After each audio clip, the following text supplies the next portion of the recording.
rin magpasalamat. Kung idol ko si Apo BBM, mas lodi pa para sa akin itong tao na to. At ito po, Isimorolo na Vice Presidente ng Pilipinas, si Inday Sara Duterte. Amoy po, adumet, iraramit ni Inday Sara para ni Apo BBM. Noon napan kami, ichay Davao, tiin baga ni Apo Inday Sara, kaya ang kababayan niya ay protektahan si President Bongbong Marcos. Kaya, hikayat ko, imbaga, kada kayo, detoy, ikakaiyan ni, detoy ang norte, protektahan natin si Vice President Inday Sara Duterte.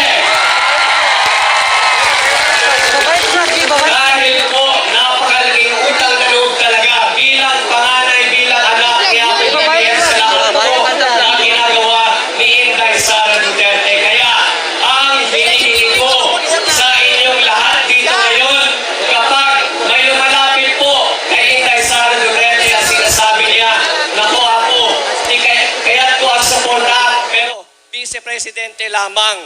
Sinasabi ni Inday Sara, Jack kayat ko, ti unit team, Apo.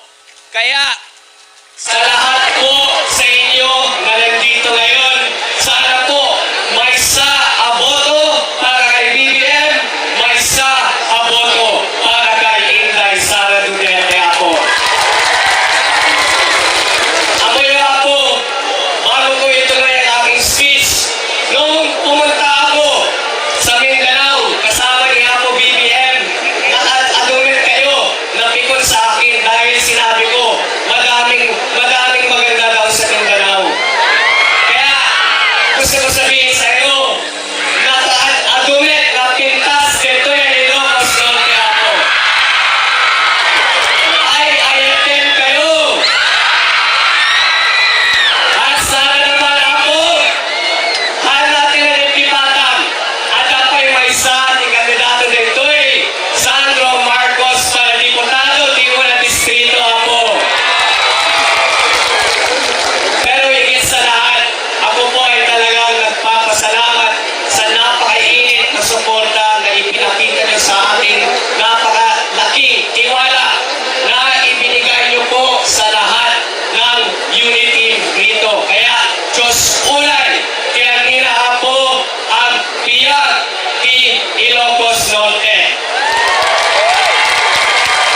At ang tao ngayon na ipapakilala ko sa inyo bago siya magsalita, ang oras na hinihintay niyo lahat, nung siya ay naging gobernador ng Ilocos Norte, hindi niya tayo pinabayaan. Nung siya ay naging congressman, hindi tayo pinabayaan. Nung siya ay naging senador, hindi tayo pinabayaan dito sa Ilocos. Kapag siya ay magiging Pangulo ng Pilipinas, hindi tayo papabayaan dito sa Ilocos Norte, Apo.